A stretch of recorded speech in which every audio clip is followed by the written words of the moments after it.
அனைவருக்கும் வணக்கம்.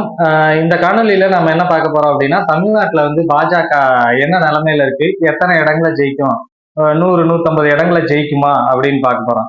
என்னது 100 150 இடமா? தமிழ்நாட்டுல மொத்தமே 39, பாண்டிச்சேரியோட சேர்த்து 40 இடம் தானே இருக்கு அப்படின்னு நீங்க நினைக்கலாம்.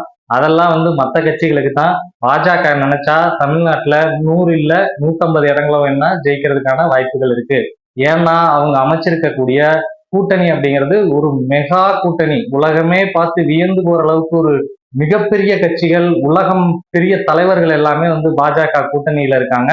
அவங்கெல்லாம் யார் யார் அப்படின்னு பார்த்தோம் அப்படின்னா, ஜான் பாண்டியன், அதுக்கப்புறம் இந்த பாரிவேந்தர் அவர்கள், அதுக்கப்புறம் தமிழ் மாநில காங்கிரஸ், அப்புறம் புதுசா இன்னொரு கட்சி, மிகப்பெரிய தமிழகத்தோட ஒரு அரசியலையே புரட்டி போடக்கூடிய ஒரு கட்சி தலைவர் வந்து இணைஞ்சிருக்காரு. அது யார் அப்படின்னு பாத்தீங்கன்னா, நீங்க அதை கேட்டீங்கன்னா அசந்து போயிருவீங்க. அவர் வந்து சரத்குமார் அவர்களும் வந்து பாஜகவுல இணைஞ்சிருக்காரு. இப்ப இந்த கூட்டணியை வைத்துக்கொண்டு பாஜக வந்து எவ்வளவு இடங்களை ஜெயிக்க போகுது தமிழ்நாட்டுல அப்படிங்கிறது வந்து மக்கள் வந்து ரொம்ப ஆர்வமா பார்த்துட்டு இருக்கிறாங்க.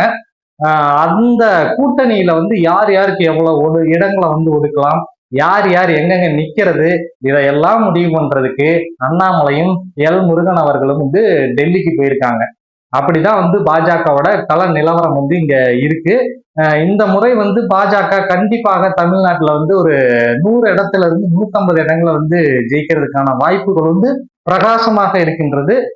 புதிய தலைமுறை வழங்கிய கருத்து கணிப்பிலேயே பாத்தீங்கன்னா பாரதிய ஜனதா கட்சி 18% வாங்கும் அப்படின்லாம் சொல்லியிருந்தாங்க. அதனால வர இருக்கின்ற தேர்தல்ல வந்து என்ன நடக்க போகுது அப்படின்னு சொல்லி எல்லாரும் ரொம்ப ஆவலா பார்த்துக்கிட்டு இருக்கிறாங்க.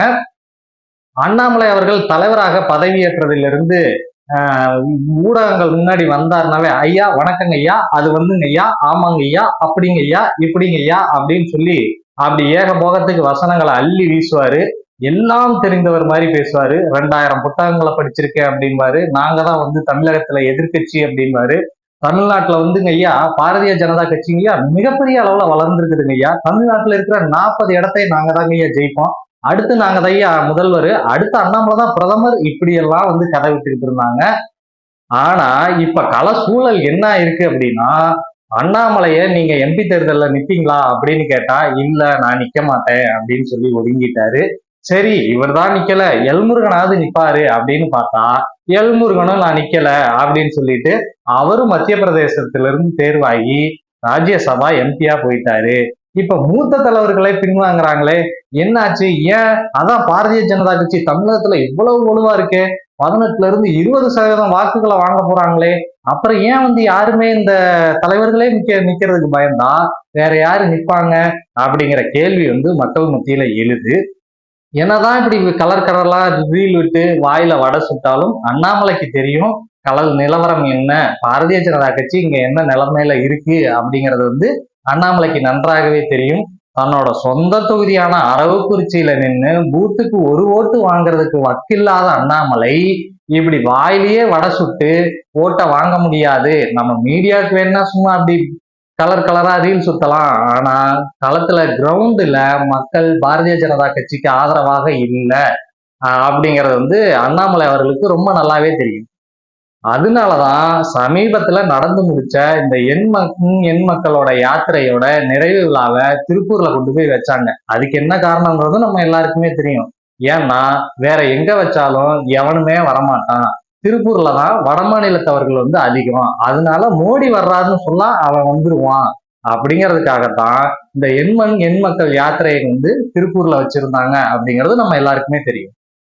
ஆனா டெல்லி தலைமை என்ன நினைக்குது அப்படின்னா, தேர்தல் நெருங்கிறதுக்குள்ள அதிமுகவை தங்களோட கூட்டணிக்குள்ள கொண்டு வந்துடணும் அப்படின்னு நினைக்கிறாங்க. அப்பதான் நம்ம வந்து ஒரு கௌரவமான வாக்கு சதவீதத்தை வாங்க முடியும், 1-2 இடமாவது ஜெயிக்கிறதுக்கான வாய்ப்பு இருக்கு. நம்ம தனிச்சு நின்னோம் அப்படின்னா, அதாவது வழுக்கத்தலையில முடி வளர்ந்தாலும் வளருமே ஒழிய தமிழ்நாட்டுல தாமரை மலரவே மலராது அப்படிங்கிறது அவங்களுக்கு நல்லாவே தெரியும். அதனாலதான் மோடி வந்தப்ப ஓபிஎஸ் மற்றும் டிடிவி தினகரன் இவங்களை வந்து சந்திக்கவும் இல்லை, அவர்களை வந்து கொஞ்சம் தள்ளியே வச்சிருக்கிறதுக்கான காரணம் வந்து இதுதான். இவர்களை தள்ளி வைப்பதன் மூலமாக இபிஎஸ் கொஞ்சம் கிட்ட வந்துருவாரு, அவரோட கூட்டணிக்கு போயிடலாம் அப்படிங்கிற ஒரு கணக்கு நட்பாசை இன்னமும் பாஜகவுக்கு இருக்கு. ஆனா இபிஎஸ் அவர்கள் ரொம்ப திட்டவட்டமா சொல்லிட்டாரு, உங்களோட கூட்டணி கிடையவே கிடையாது, உங்களோட வந்தா நான் எங்க கட்சியும் சேர்ந்து நாசமா போயிடுவோம்டா அப்படின்னு சொல்லிட்டு நீங்க வேண்டவே வேண்டாம், என்ன சொல்றது, கதவுகளை நாங்க இழுத்து மூடிட்டோம் அப்படிங்கிறாரு. ஆனா அண்ணாமலை நாங்கள் கதவுகளை மட்டுமல்ல ஜன்னலையும் திறந்து வச்சிருக்கோம் அப்படின்னு சொல்றாரு. நீ ஜன்னலை திறந்தாலும் சரி, எதை திறந்தாலும் சரி, நீ திறந்து வச்சுக்கிட்டே உட்கார்ந்துருக்க வேண்டியதான். தமிழ்நாட்டுல பாஜக தீண்டப்படாத ஒரு கட்சியாகத்தான் இருக்கும். இப்போ அண்ணாமலைக்கு என்ன பயம் அப்படின்னா, இவ்வளவு நாளா நம்ம இந்த ஊடகங்கள் முன்னாடி அது வந்துங்க ஐயா, பாஜகங்க ஐயா, இப்படி எல்லாம் சுட்ட வடைகள் எல்லாமே தேர்தல் முடிவு வந்துச்சு அப்படின்னா வாங்கக்கூடிய வாக்கு சதவீதம் ரொம்ப கேவலமா இருந்துச்சுன்னா மக்கள் எல்லாம் நம்மளை காரி துப்புவான். பாஜகவும் இந்த ஊடகங்களும் சேர்ந்து இந்த கட்டி எழுப்பிய அந்த பிம்பமானது உடைந்து சுக்குநூறாக உடைந்து விடும் என்பது பாஜக டெல்லி தலைமைக்கும் நன்றாக தெரிந்திருக்கின்றது, அண்ணாமலைக்கும் நன்றாக தெரிந்திருக்கின்றது. அதனாலதான் எப்படியாச்சும் மூன்றாவதாக ஒரு பெரிய கூட்டணியை உருவாக்கிடணும், இந்த பாமக தேமுதிக போன்ற குறைந்தபட்சம் வாக்கு வங்கி உள்ள கட்சிகளையாவது தேர்ந்து பாஜக பக்கம் கொண்டு வரணும்னு திட்டம் போட்டாங்க. கடைசியில அதுவும் நடக்கல. சரி, இப்படி இருக்கின்ற போது இந்த நாம் தமிழர் வேற இடையில வந்தோம் அப்படின்னா, அந்த நாம் தமிழரை விட நம்ம வாக்குகளை கீழே வாங்கிட்டோம் அப்படின்னா அது நமக்கு மிகப்பெரிய அசிங்கமா போயிடும். அப்படிங்கிறதுனாலதான் திட்டமிட்டு பாஜக நாம் தமிழர் கட்சியோட அந்த சின்னத்தை வேற கட்சிக்கும் ஒதுக்கியிருக்காங்க.